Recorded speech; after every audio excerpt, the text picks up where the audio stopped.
Hello বন্ধুরা, তোমাদের সবাইকে স্বাগত আমার আরও একটি লং ভিডিওতে। আশা করি তোমরা সবাই খুব ভালো আছো আর আমি সুস্মিতা, আমিও ভালো আছি। তো দেখো, এখন সন্ধ্যার টিফিন খাওয়াচ্ছি মেয়েকে। আজকে হলো গিয়ে মঙ্গলবার দুপুর পর্যন্ত তোমাদের সাথে শেয়ার করেছিলাম, তারপরে আর শেয়ার করিনি। কারণ হলো গিয়ে ভিডিওটা লং হয়ে যায়, বেশি লং হয়ে গেলে না আমি ভয়েস দিতে পারি না, অনেক কষ্ট হয় আমার কথা বলতে, জায়গার অভাব সব কিছু মিলিয়ে। তাই এই বিকেলের পার্টটা দেখো এখন আমি এডিট করছি, তোমাদের সাথে শেয়ার করছি এডিট করে। তো দেখো, খাওয়া দাওয়া সন্ধ্যার টিফিন হলো, তারপর মেয়েকে পড়াতে নিয়ে বসেছি। তখনই হাজব্যান্ড মেসেজ পাঠালো কি আজকে স্কুল থেকে মেসেজ এসেছে কি বুধবারে স্কুলটা বন্ধ। যেই শুনলাম স্কুল বন্ধ, আমি বললাম চলো এখন আজকে আমার রাজ।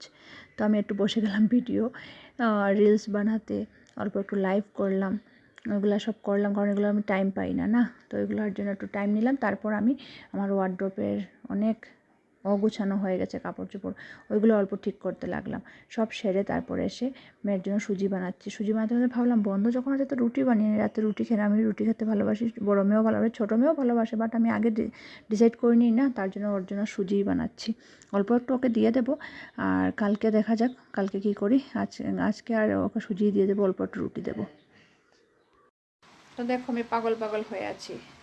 এখন বানাচ্ছি ছোটো মেয়ের জন্য খাওয়া। আমাকে আজকে রুটি দেবো না, দেবো অল্প একটু দেবো, বাট আমি সুজি বানিয়ে নিয়েছি। তারপর ভাবলাম কি না রুটি খেয়ে নেবো, তাহলে সুজিটা নষ্ট হয়ে যাবে না।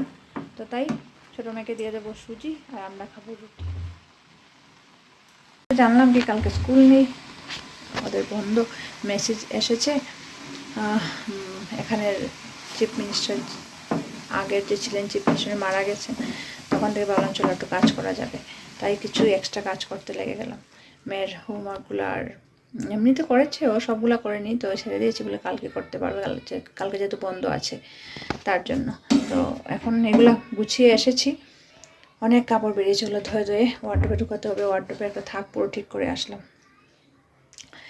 এখন মেয়েকে খাওয়াবো, তারপর রুটি বানাবো, তারপরে আমরা খাবো। আমি খাবো, বড় মেয়ে খাবে, আমার হাজব্যান্ড খাবে রুটি, বুঝেছো?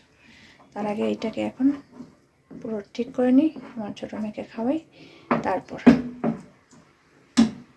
দেখো আমার সুজি রেডি হয়ে গেছে। এখন আমি ছোটো মেয়েকে খাওয়াবো, ততক্ষণে মা তরকারি ভাত ওগুলো গরম করে খেয়ে নেবেন, কারণ ভাত রয়ে গেছে, বানাতে লাগবে না, খেয়ে নেবেন মা। তারপর মা দেখবেন ছোটো মেয়েকে, আমি রুটি বানাবো আর খাবো। আজকে হাজব্যান্ড আসার পরেই খাবো, ডিউটি থেকে বড় মেয়েও বলছে কি ডেডা আসার পর খাবে, তো আমরা তিনজন পরেই খাবো, এখন আর খাবো না। আর যদি আমার ভিডিও ভালো লাগে লাইক কমেন্ট শেয়ার করো। আজকে দেখো অনেক হ্যাপি, কালকে যেহেতু স্কুল বন্ধ, এখন না মেয়ের থেকে বেশি আমি হ্যাপি হই। মেয়ে তো স্কুলে যেতে চাই, বলবে স্কুলে যাবো, বাট বন্ধ হলে আমি হ্যাপি হয়ে যাই, কারণ আমার অনেক কাজ এখন বলার মতো নয়, অনেক দৌড়ানো বেড়ে গেছে। মনে হয় কি আজকের দিনটা একটু রিল্যাক্স হবে, তো কালকে অল্প একটু ভালোভাবে উঠতে তো হয় সকাল সকাল, এখন ছোটো মেয়ে উঠে যায়, তাও আর কি জানি না, আমার একটু ভালো একটু রেস্ট হয় না, আটাটা একটু কম হয়। চলো টাটা, আর কথা বলছি না, অনেক কাজ এখন আমার বাকি রয়েছে। যদি আমার ভিডিও ভালো লাগে তাহলে তোমরা লাইক কমেন্ট শেয়ার করবে প্লিজ। টাটা।